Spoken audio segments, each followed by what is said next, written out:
got the job because someone heard the podcast and reached out to me, but I'm going to be doing color commentary on a robot fighting competition. So it'll be like a Twitch stream, and I'll just be the guy who's like, "Holy crap!" Just kind of yelling things at the screen, I guess. I'm your host, Charlie Latham, and welcome back to another episode of the Podcast for Podcasters podcast. Today with us we have Michael Ornelas, host of the Fine Dining podcast. How are you doing, Michael? I'm good. How are you? Yeah, very well. So if you could start by just telling us why you started the podcast and what it's all about, that'd be great. So it's probably an idea I had maybe 5 years ago, and had just been sitting on it for a while. But I'm a big comedy dork, and I'm always looking for big different takes on similar ideas. So we're going to all of like the big American chain restaurants like Applebee's, Denny's, stuff like that. And instead of looking for the best one, we're going to try and find the most mediocre one. Made us laugh. So yeah, we've kind of been on a journey doing that. Started it in May of 2022 in terms of actually going to the restaurants. And then in October, we actually launched. So we kind of built up a little bit of a library so that we could have some head time in terms of production and all that. So do you bring all of your equipment to the restaurants and record sort of on site? No. We go with notebooks and kind of like take notes over like, oh, these are interesting things that happen. And then we come back usually a couple days later and we'll kind of recount our experience if anything kind of dumb or crazy happened with like other customers or like something interesting with our server. You know, obviously we're talking about the food. So it's kind of like, it's the whole experience, not just the food. And so you'll have notes that you take, but you don't turn that into a script. You kind of just riff off each other. We turn it into kind of a loose outline, but that's just more of like how our episodes are structured more than anything else. We've kind of fallen into like, we have the same layout for every episode. We know like first we're going to talk about what did we notice walking up to the restaurant, walking in, then we'll kind of go into some history of the restaurant. Then we'll talk about like the overall vibe, the atmosphere, the service, the food. We've got a couple segments that will try and recur. They don't happen every week, but like having like children reviewing the kids menus of the restaurants we go to is a segment that we do. Sometimes we try and get stories from former employees. So, those don't happen every week, but yeah. And then we've kind of started launching into, I guess, little skits and sketches that we do from time to time. So we're partly scripted. We're mostly conversational and unscripted, but like our Olive Garden episode, we actually made a musical about Olive Garden. So we did 7 original songs, took 3 months to produce. Yeah, a lot of work goes into some of these, but at its core, it's a discussion about the restaurants. So I imagine making a musical episode, as you said, the production time is extreme. Yeah. With your more regular episodes, how long do they take for you guys to produce? The week. Sometimes it'll be like we used to have 8 weeks of head time where it'd be like, okay, we go out to eat tonight, 8 weeks from now that episode will come out. We're down to about 3 right now just due to scheduling. So it's looking like we're going to take a brief hiatus to kind of go out, do a bunch more restaurants, record those, get them in the can, figure out, okay, is there anything special we want to do for one of these episodes, like, 2 months down the line so we could get working on whatever those steps are. Because the musical was literally 3 months of nonstop every day. I'm consulting with different composers. I'm, working with different artists, doing recordings, doing, any tweaks or re-records that we want.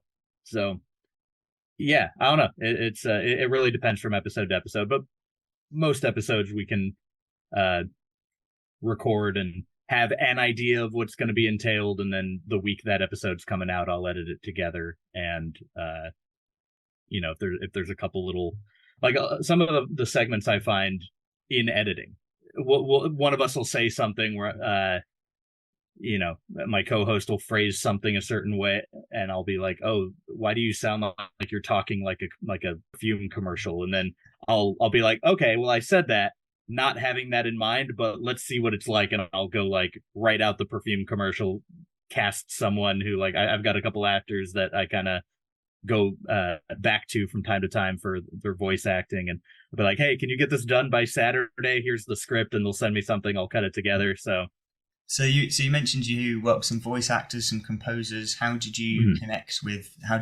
them? How did you find those people?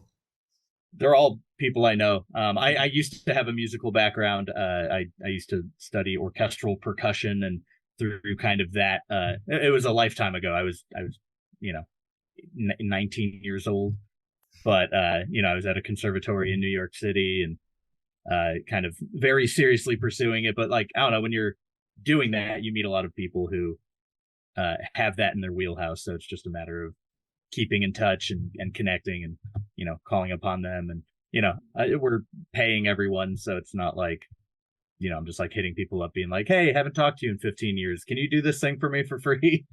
Getting connected on the musical, we worked with 4 or 5 different composers. I managed to get like one of my favorite rappers to guest star on a song, which is pretty cool.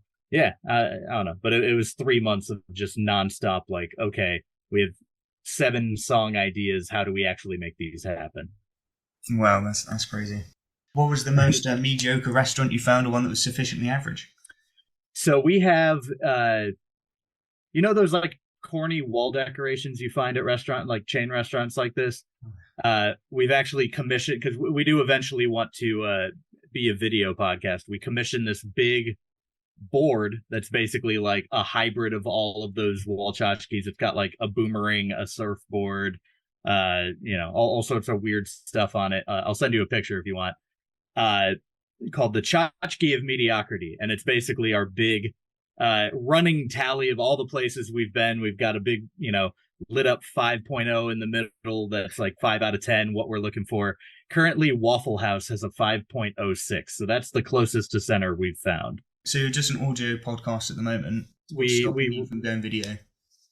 I think the workflow. It's been a while since I've worked in Premiere, and just the turnaround time. We did 1 video episode as a test run. We put it on our Patreon, and like I think it looks pretty good. It's just a matter of the number of hours it took to put that together. Those number of hours don't exist in 1 week, so if we wanted to go video, I think we would have to be like an every other week podcast, which I don't think we want to do.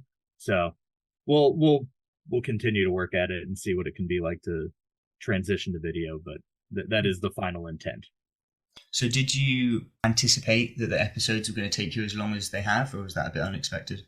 I think they're taking a little bit longer than I thought, but I'm willing to, I'm very fulfilled with the project. I think it's worth the number of hours I'm putting into it.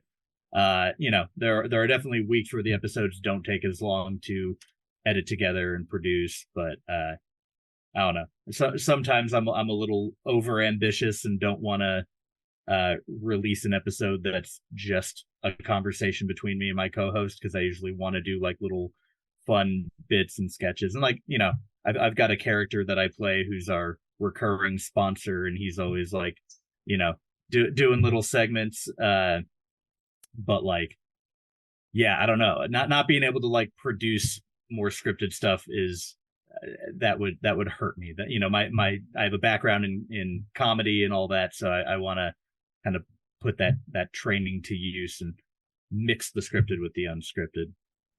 Oh, that's great. That sounds like something you're really enjoying and going well. Is there any parts of it that you don't enjoy or that you find a bit of a pain? So trying to figure out growth is tough. I think part of our hiatus that we're going to take here will be, okay, at that point we'll have about 36 hours of content out across 27 episodes, and just being like, okay, we have all this footage, what can we do with it to bring more eyes and ears to the product? So figuring out that game, I feel like once I put an episode out, I don't have the energy to do more with it, because I'm then immediately focused on the next one. And now that we've started a Patreon, I'm doing an extra episode a month, which for February is brutal because it's the shortest month. There are literally no extra days to focus on that. But I don't know. I'm definitely getting faster at my editing process, or at least more decisive in the decisions I want to make to have the product turn out the way I want it. But yeah, and then the social media side, I don't feel like we necessarily have a great grasp on yet. We're taking pictures at all the restaurants and then cutting in our audio from the podcast, talking about the things we've taken pictures of, and kind of put those out there. But it feels, I don't know, it's probably underperforming because at the end of the day, it's almost like a slideshow because it's like pictures and audio. And I think if you have video, it's a little bit more dynamic, a little bit easier for audiences to sink their teeth into. Yeah, maybe if you even just took a few minutes of video footage at each location just to use for your social medias. Oh, yeah. Cool.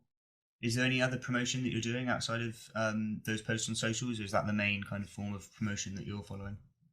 For now, it's that. I actually, because of the podcast, got an opportunity that'll be in April where I'm unclear how much I'll be able to promote the podcast, but I got the job because someone heard the podcast and reached out to me. But I'm going to be doing color commentary on a robot fighting competition. So it'll be like a Twitch stream, and I'll just be the guy who's like, "Holy crap!" just kind of yelling things at the screen, I guess. So yeah, I'm hoping that that'll be able to kind of leverage itself into marketing. I'm hoping to, I guess, crack the nut that is Reddit, because I know Reddit is not necessarily the friendliest to obvious self-promotion. Yeah, but I might try and take the musical itself and try and do an AMA about that, because even though that came out in November, I feel like it's very much our calling card episode in terms of, we made a musical about Olive Garden. It's at the very least unique and something that, I think people would be interested in checking out.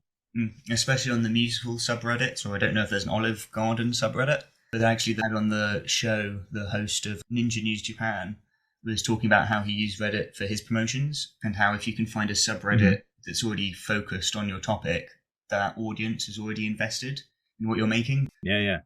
I feel like every week being a different restaurant for us makes it a little bit tough on Reddit, because yeah, Pizza Hut has a subreddit, and Olive Garden has a subreddit, but it's a lot of like employees that work there that are kind of like venting about customers and stuff. So us being customers, kind of creates a, maybe, I don't know if we're welcome there or not, but we've had some luck with some of the restaurants, but yeah, it varies from week to week. Yeah, that's a good point. Maybe staff don't want to spend their free time listening about their work. Right. So you said that you release weekly, and that's obviously putting quite a lot of workload. Why did you choose to do a weekly release schedule and not sort of bi-weekly? Or at the time we started, weekly felt manageable. I think it would still feel manageable, but I'm doing a lot of traveling between now and mid-April, so it's kind of just making our ability to literally go out to eat together kind of tough to schedule. So once we get back from that, we'll kind of start stockpiling episodes again. And we have what I think is a fun idea to do for a season finale type feeling episode. So and I think we'll only be gone about 2 or 3 months. Okay, nice. And so you said your co-host was an old friend of yours. Have you found starting a podcast with him, has that brought any challenges to your relationship, or has it sort of worked quite well? It's definitely a lot more professional now. Like we don't really hang out as friends. We work so much together that everything is very much like for the podcast. So in that regard, I think it's definitely changed it. But any working relationship in a creative situation is going to come with butting heads sometimes, and feeling differently about how a thing should go.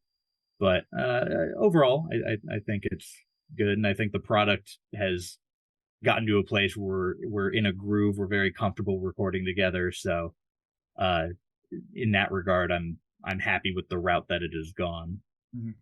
Did you ever consider doing a solo podcast before, or was it obvious to you to do it with a co-host?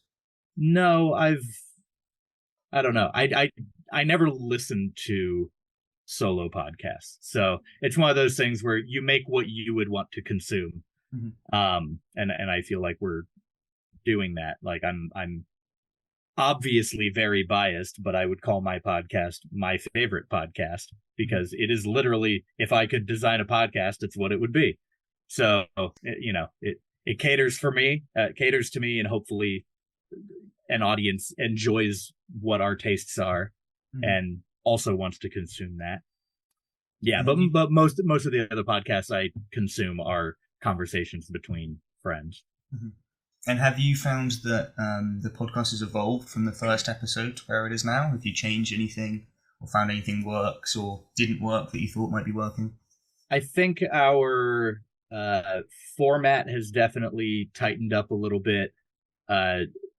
When it started, I think we were a little bit more loosey-goosey about including stories that really didn't have anything to do with the experience, like just, oh, this reminds me of this, and then you launch into a 5-minute story from high school that doesn't correlate to the restaurant. It's just kind of like, this is a funny story. And now we're a lot more focused on, like, we're talking about the experience we had. We're kind of literally painting the scene of one night where we went out to eat, and we're doing that every week.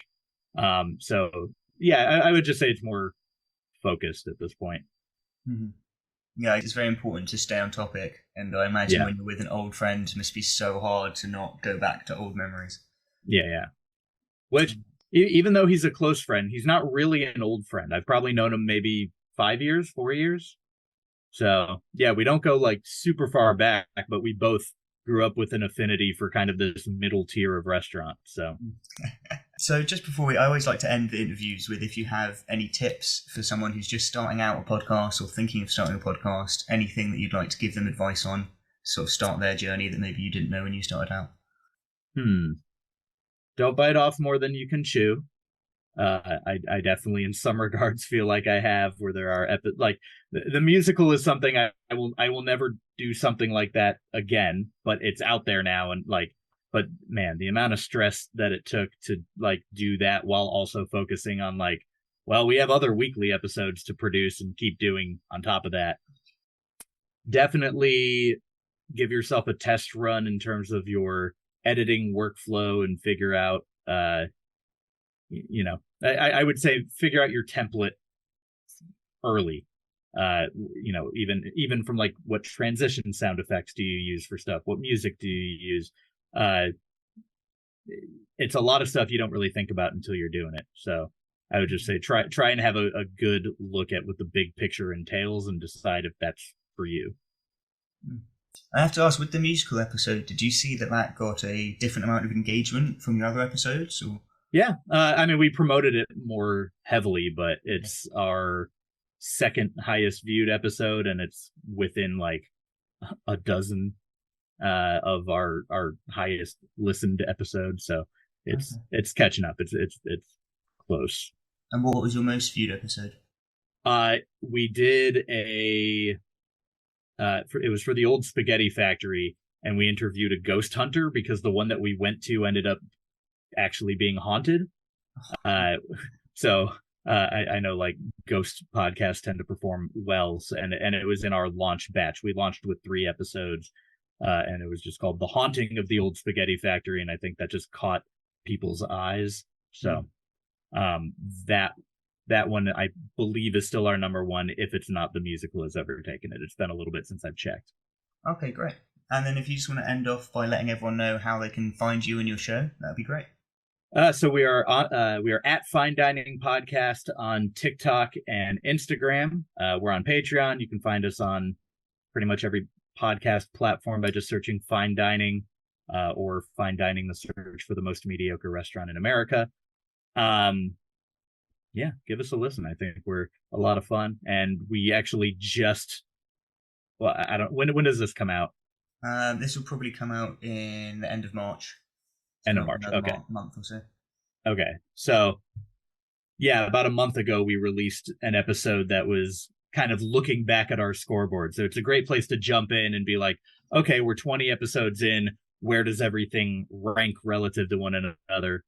And yeah, we've got a bunch of episodes that I think, well, I like to treat every episode like it could be somebody's first episode. So I think starting anywhere, just go pick, your favorite restaurant from the list or whatever. it's a good place to start. Amazing. Well, enjoy the rest of your day. I'm going to go and make myself a mediocre breakfast now. Perfect. Awesome. Thanks, Charlie. Cheers for coming on, Michael. Thanks for listening to this episode of the Podcast for Podcasters podcast. If you'd like to be a guest on the show or have any suggestions for us, you can contact me at charlielatham5@gmail.com. That's charlielatham5@gmail.com. Before we go, I'd like to thank the sponsor of our show, Podcast Man. Podcast Man takes the pain out of podcasting production so you can spend more time meeting guests, having interesting conversations, and doing what you love. Find out more at podcastman.co.uk. Have a great day, everyone.